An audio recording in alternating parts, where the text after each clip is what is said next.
I feel आपका person आपके बिना नहीं रह पा रहा और वो आपका दर्द महसूस कर पा रहे हैं कि आप कैसे रहते होंगे। उनको अपने किए पर बहुत पछतावा है और वो अपनी गिल्ट को सुधारने जल्द आएंगे। व्यूअर, आप अपने पर्सन को विजुअलाइज करिए और मैं आपके और आपके पर्सन के लिए कार्ड स्प्रेड करता हूँ।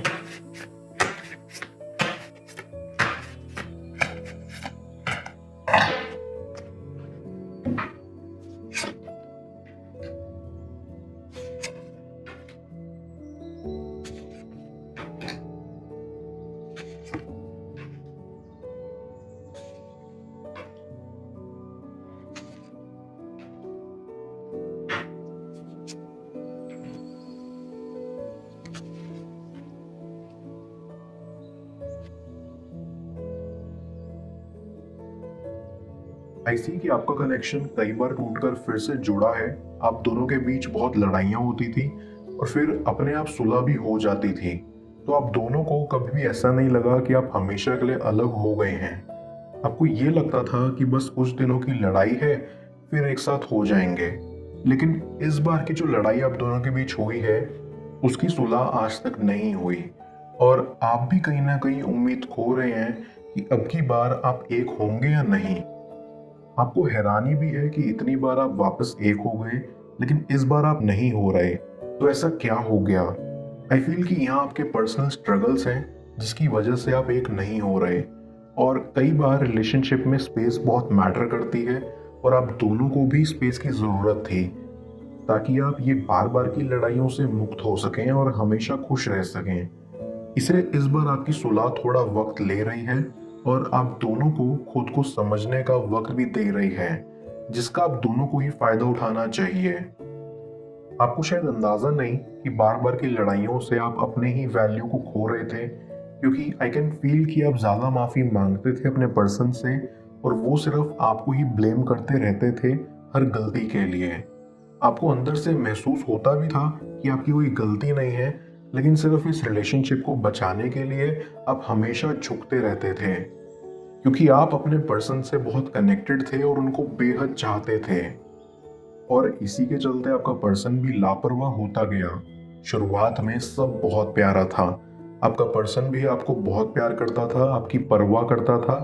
आपको कभी ये महसूस नहीं होने देता था कि आप अकेले हो या आपको वो प्यार नहीं करते हैं। लेकिन जैसे हर चीज का बदलना जरूरी है, वैसे ही इंसानों का बदलना भी उनकी फितरत में से ही एक है। आपको धीरे धीरे ये एहसास होने लगा कि आपका पर्सन चेंज हो गया है। वो आपको पहले जैसा प्यार नहीं करते, पहले जैसा वक्त नहीं देते और आप इस वजह से अंदर से टूट चुके थे। ना चाहते हुए भी आप उनसे माफी मांगते रहते थे और इसकी वजह से आपने अपनी सेल्फ रिस्पेक्ट खो दी थी, क्योंकि आपके पर्सन को तो यही लगता था कि हमेशा की तरह आप उनके पास चलकर आएंगे और माफी मांगेंगे और चीजें पहले की तरह नॉर्मल हो जाएंगी। लेकिन इस बार आप बेहद ही टूट चुके हैं और नहीं चाहते हैं कि बेवजह की माफी मांगे, जो कि बिल्कुल सही है। आपके पर्सन ने कभी आपको खोने का दुख नहीं महसूस किया, हमेशा आपने ही किया, क्योंकि आपको ही डर लगा रहता था कि कहीं वो आपसे दूर ना हो जाए, इसलिए आप उनके पीछे भागते रहते थे और उनको कभी एहसास ही नहीं हुआ, ना ही कभी आपको खोने का डर उत्पन्न हुआ, क्योंकि वो ये जानते थे कि आप उनके बिना नहीं रह सकते और इसलिए आप चाहे कुछ भी हो जाए उनके पास जरूर आएंगे। लेकिन वो भूल रहे थे कि उनकी भी फीलिंग्स हैं जो आपको लेकर कहीं खो गई हैं, जिसको उन्हें वापस लाना चाहिए। आई कैन सेंस कि आप काफी मेंटली डिस्टर्ब्ड रहे हैं इस कनेक्शन को लेकर। आप यहाँ इस सिचुएशन में बेहद मासूम थे और अपने सेल्फ रिस्पेक्ट जैसी चीजों पर उतना ध्यान नहीं देते थे। आप तो अपने पर्सन को बस अपना मानते थे और उन पर आंख बंद करके भरोसा किया करते थे। लेकिन धीरे धीरे जैसे जैसे आप इस कनेक्शन में ग्रो होते गए और चीजों की परख करने लगे, आपको ये एहसास होता चला गया कि इस कनेक्शन को सिर्फ आप संभाल रहे हैं और रिश्ते हमेशा दोनों तरफ से ही निभाए जा सकते हैं। और इसीलिए इस बार की लड़ाई जो हुई उसने आपकी आंखें खोल दी। आपको ये एहसास हो गया कि इस बार आप नहीं झुकेंगे, क्योंकि आपकी कोई गलती नहीं है। पहले आप अपने दोस्तों को कहकर एक होने की गुजारिश अपने पर्सन से किया करते थे, लेकिन अब वही दोस्त आपको अपने पैरों पर अकेला खड़ा होने को सिखा रहे हैं, जो कि आपके लिए बहुत अच्छा है। एक पॉइंट पर आके आपको समझ नहीं आता था कि आप क्या ही जवाब दें। आपको ऐसा लगता था कि आपके पर्सन को आपकी फीलिंग्स, आपका कंसर्न समझना चाहिए, लेकिन वो नहीं समझते थे। और धीरे धीरे जब चीज़ें आउट ऑफ कंट्रोल होती गई, तब वैसे वैसे आपकी हिम्मत भी टूटती रही। आपका पर्सन आपको रोज हर्ट कर रहा था और फिर ऐसे रिएक्ट करता था कि जैसे उन्होंने कुछ किया ही ना हो। I also get a vibe कि आपके पर्सन बहुत ओवर पोजेसिव थे।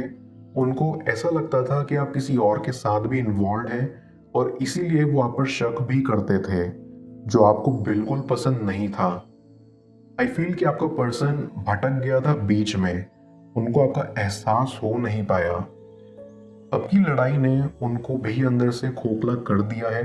वो भी इस कश्मकश में उलझ कर रह गए हैं कि इस बार आप उनको मनाने क्यों नहीं आ रहे, या ये कनेक्शन नॉर्मल क्यों नहीं हो रहा।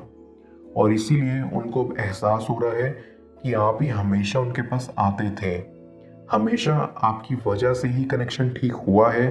उनको आपकी वैल्यू समझ में आ रही है, और इसीलिए अब वो आपको बहुत याद करते हैं। वो सोचते हैं कि काश उन्होंने आपको अपनी हरकतों से थकाया ना होता, तो आप उन पर आज ऐसे गिव अप नहीं करते। उनको एहसास है कि उन्होंने बहुत बड़ी गलती कर दी है आपको समझने में, और इसीलिए अब वो कोशिश करेंगे कि किसी तरह से आपको मनाया जा सके। मैं कार्ड्स को क्लैरिफाई करता हूँ, तब तक आप प्रॉपर एनर्जी एक्सचेंज के लिए इस रीडिंग को लाइक कर दें, और पर्सनल रीडिंग के लिए आप मुझे ऊपर दिख रहे व्हाट्सएप नंबर पर अप्रोच कर सकते हैं।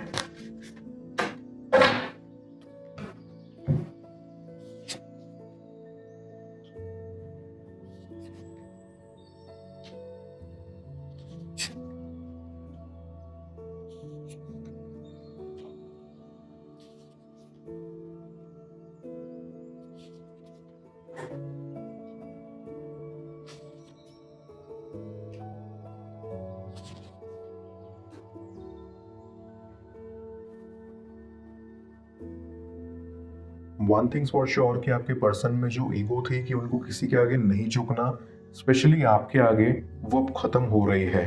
क्योंकि उनको विश्वास हो गया है कि इस बार आप नहीं आएंगे, उनको ही स्टेप उठाना पड़ेगा, उनको ही एफर्ट करना पड़ेगा, जो उन्होंने पहले कभी किया नहीं। अगर पहले किया होता तो आज ऐसी नौबत नहीं आती।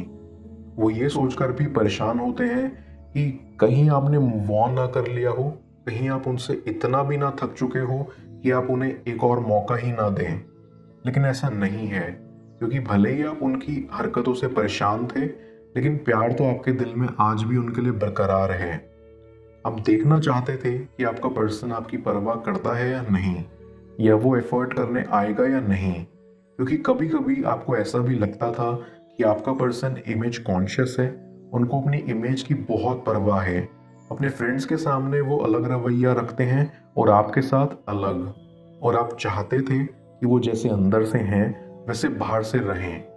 डीप डाउन आई फील कि आप उनके फेकपन से भी परेशान थे, और आप सच में चाहते थे कि वो लाइफ में आगे बढ़े और लोगों के साथ रियल रहें। यहाँ डेफिनेटली आई कैन सी कि आपका पर्सन आपको बहुत अब्यूज करता था, फिर वो चाहे मेंटल अब्यूज क्यों ना हो। आप सहते रहते थे, लेकिन आप उन्हें रोकते थे, बट वो नहीं रुकते थे, और इस वजह से भी आपका काफी ब्रेकडाउन हुआ है। लेकिन अब आपका पर्सन ये फील कर पा रहा है कि उनको आपको ऐसे अब्यूज नहीं करना चाहिए था। उनको लगता है कि आप बहुत हर्ट हुए हो, जो कि आप हुए हो, और जख्म इतने गहरे दिए हैं उन्होंने आपको कि इसकी भरपाई अगर वो करना भी चाहें तो कर नहीं सकते। लेकिन क्योंकि आप बहुत सॉफ्ट हार्टेड हो और आप आज भी उन्हें पसंद करते हो, अगर वो सच्चे दिल से माफी मांगने आए और उनके स्वभाव में वो बदलाव झमके, तो आप डेफिनेटली उन्हें माफ कर दोगे और एक कनेक्शन पहले की तरह ठीक हो जाएगा। बस फर्क इतना रहेगा कि पहले बार बार लड़ाइयाँ हो जाती थी, अब बिल्कुल नहीं होंगी, क्योंकि आपके पर्सन को अकल आ गई है। उनको समझ में आ गया है कि अब उन्हें आपके साथ कैसे पेश आना है। आई फील आपका पर्सन आपके बिना नहीं रह पा रहा, और वो आपका दर्द महसूस कर पा रहे हैं कि आप कैसे रहते होंगे। उनको अपने किए पर बहुत पछतावा है, और वो अपनी गिल्ट को सुधारने जल्द आएंगे। मैं ओरेकल ऑफ द फेरीज की मदद से यूनिवर्स से आपके लिए एडवाइस पूछूंगा। देखते हैं यूनिवर्स आज आपको क्या एडवाइस करना चाह रहा है।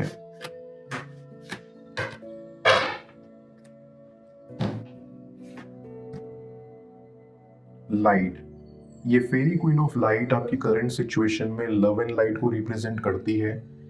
ये आपको रिमाइंड कराना चाह रही है कि रोशनी हमेशा अंधेरे के ऊपर भारी पड़ जाती है। ये बताना चाहती है कि ये लाइट आपकी प्रोटेक्शन के लिए मौजूद है, जो आपकी लाइफ में किसी भी अंधेरे को मिटाने की क्षमता रखती है।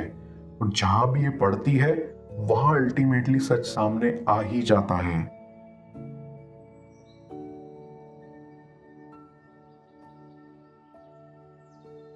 ये आपको ये भी याद दिलाना चाहती है कि आप खुद में एक लाइट हो।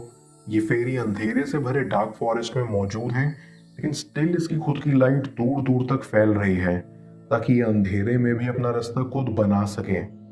इफ यू फील कि आपको खुद की लाइट नहीं मिल रही, तो ये फेरी आपकी लाइफ में किसी और के जरिए अपनी लाइट भेजना चाह रही है, ताकि आपके रास्ते में रोशनी आए। ये कहना चाहती है कि जब आप अपनी खुद की लाइट को डिस्कवर करोगे, तो बड़े अनएक्सपेक्टेड वेज में बिछड़े लोग आपकी लाइफ में दौड़े चले आएंगे। फेरी क्वीन ऑफ लाइट में बहुत डिफरेंट क्वालिटीज हैं, जो ना सिर्फ सच सामने लाती हैं, बट उस सिचुएशन के पीछे छुपी ब्यूटी और लेसन को आपको देखने को कहती हैं।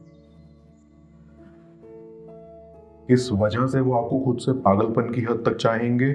जाने स्क्रीन पर शो हो रही इस अगली टैरो रीडिंग में। पेड पर्सनल रीडिंग के लिए आप मुझे ऊपर दिख रहे व्हाट्सएप नंबर पर अप्रोच कर सकते हैं। मैं मिलता हूं आपसे दोबारा अगली टैरो रीडिंग में। Till then, bless you.